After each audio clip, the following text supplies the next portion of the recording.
Hey everybody, welcome to Pop of Culture. I'm your host, Esoteric and Facetious, and this is Pop of Culture, which is my video essay podcast where I speak on pop culture, social justice, and human experience from a Black, bisexual, millennial, Gen Z perspective. And in today's video, we are going to be discussing the Proud Family Louder and Prouder. In today's video, we will discuss the episode Homeschool. As a Black kid, I always loved the representation of shows like The Proud Family and That's So Raven. It was great turning on the TV and seeing people who looked like and talked like me. I love The Proud Family, not only for its comedy and Black characters, but the cameos from Black celebrities and the theme song sung by Solange and Destiny's Child. This wasn't just a show with a sassy, finger-waving Black woman stereotype, or generic Black friend like AJ from the Fairly Odd Parents, whose race was inconsequential to the plot. The Proud Family lived and breathed Black American culture, so I was really excited to see the show get a reboot. I enjoyed season 1 of Louder and Prouder, but I've got some mixed feelings about some of the choices made in the show that I want to discuss in this video series. I chose to start this series with the episode Homeschool because I felt this was one of the most questionable when it came to its overall message. Homeschool is an episode about Penny finding out that her mean substitute teacher, Miss Hill, voiced by Tiffany Haddish. Yeah,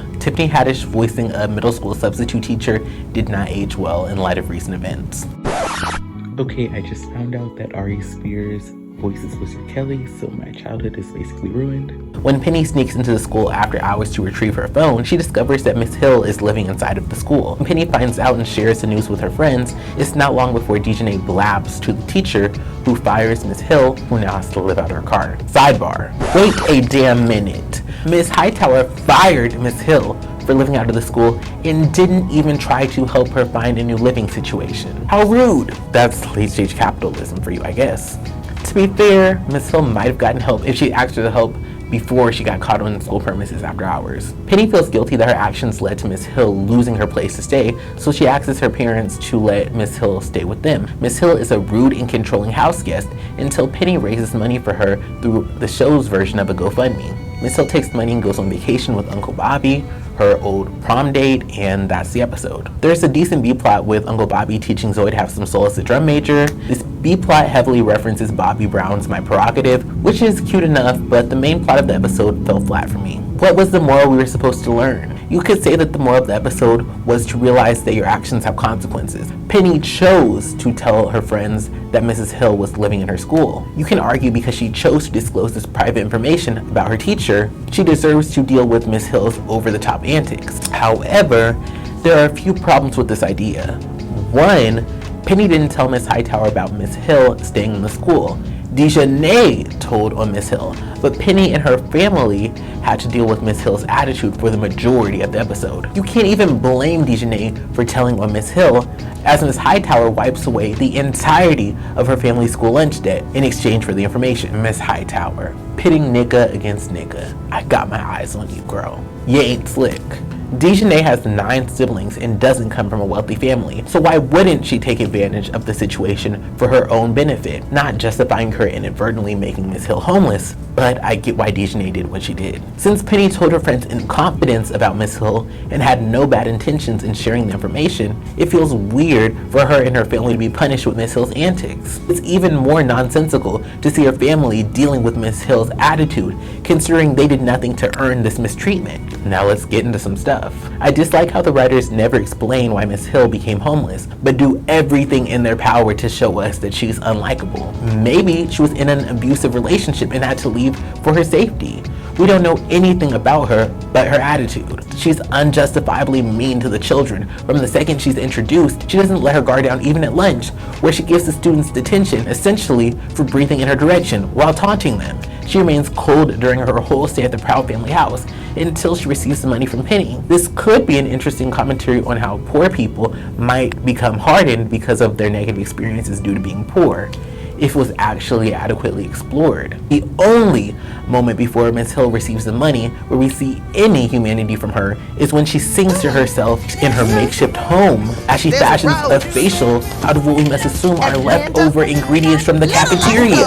How sad. Maybe I'm reading a little too deep into a children's cartoon, but I question what message we're sending to the audience by making the homeless character down on her luck as mean-spirited and unlikable as possible.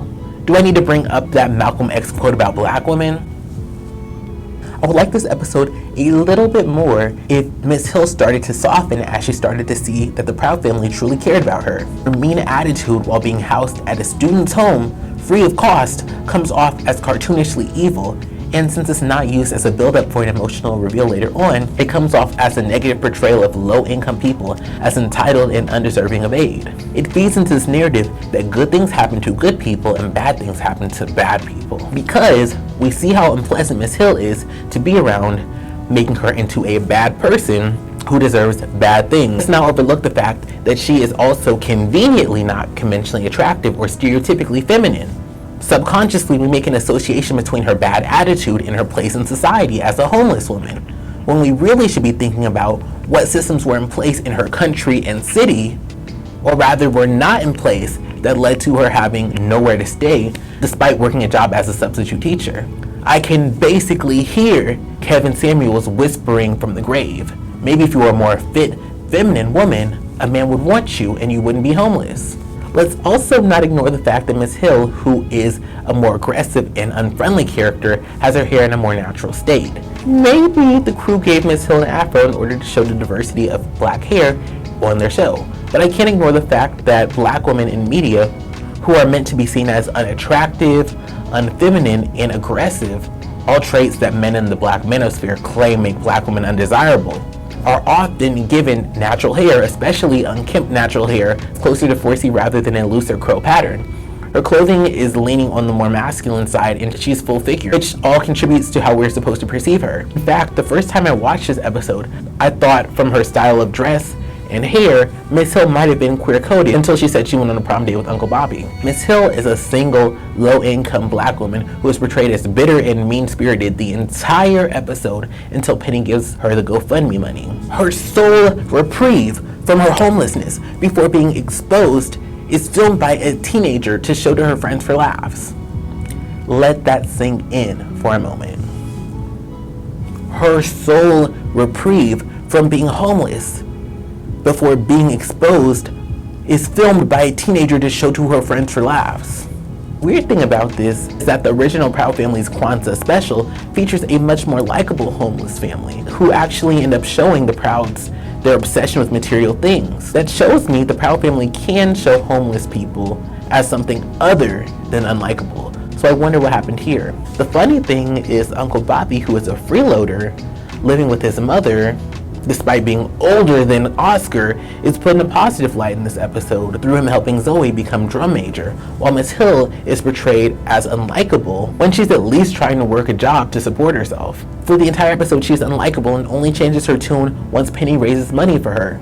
Children watching this episode might think Miss Hill's bad attitude is why she's homeless, rather than the effed up financial system she and we are living in. That was my script. That was the stuff I wrote on the episode, so now I'm going to be speaking off the cuff, and I'm probably going to add a little bit of voiceover later. I had a lot of mixed feelings on this episode. Miss Hill was essentially the angry black woman stereotype, and I feel it wasn't a mistake them making her look more stereotypically masculine, non-stereotypically feminine. I feel that they missed an opportunity to talk about class, to talk about how and why some people are in the position they are in society, especially homeless people, low-income people, poor people. I feel they dropped the ball in making Miss Hill very unlikable. And one of the things I want to say about this is the Proud Family's gotten a lot of criticism for being a show that has portrayed black women in a negative light, especially dark-skinned black women, unambiguous black women.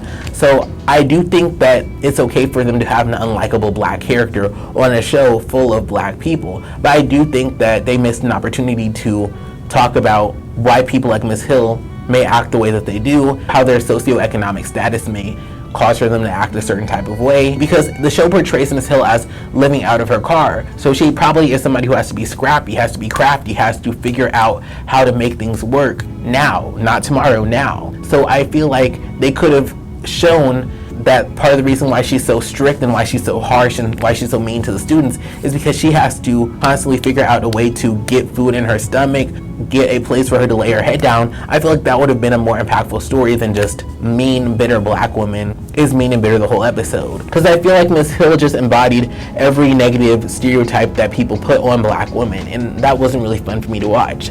But let me know your thoughts on the episode. Let me know if you feel differently about the episode, because I just can't wrap my head around the fact that Bobby, he is somebody who is living off of Sugar Mama from what is shown in the show, but he gets to look good in this episode. But Miss Hill, who's literally trying to work to survive and provide for herself, she's literally living out of her car, which is literally breaking apart. We see it breaking apart in the show, and she's not ever allowed to be portrayed in a positive light. Like I said, I feel like they could have did something with her hard exterior and her always being mean and angry, but I feel like they didn't. They just made it where she was mean and harsh until the second where she was able to escape that through the money that Penny raised. So let me know what you think. Let me know if you agree. Let me know if you disagree. Let me know what episodes you want me to discuss. And before we go, I want to bring up 𝘎𝙞𝙣 a little bit more, because 𝘎𝙞𝙣, I want to get into her. I want to talk about her more because there's an episode of the show where she literally outs people for having gay parents, which leads to them being discriminated against. So 𝘎𝙤𝙣, I feel like this episode was one of the episodes where she blabs and she ends up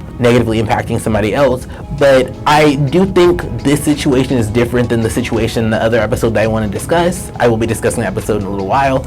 But I will say, in this episode, even though 𝘎𝙤𝙣 is not my favorite character, I can see where she's coming from in her telling on Miss Hill, considering the fact that her family is struggling financially because of the fact they have so many darn kids. So in this situation, I get why she blabbed, because her family is struggling and she doesn't know Miss Hill from a can of paint, and Miss Hill is not even nice to her. So that's all I have to say. Thanks so much for watching. Have a wonderful day. Love y'all. Bye bye. Thanks for watching. Like this video if you like this video.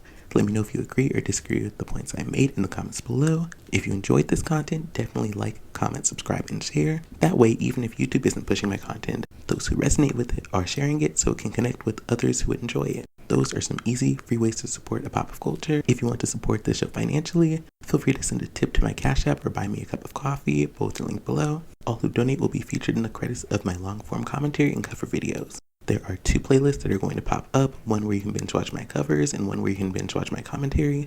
Enjoy. Bye-bye.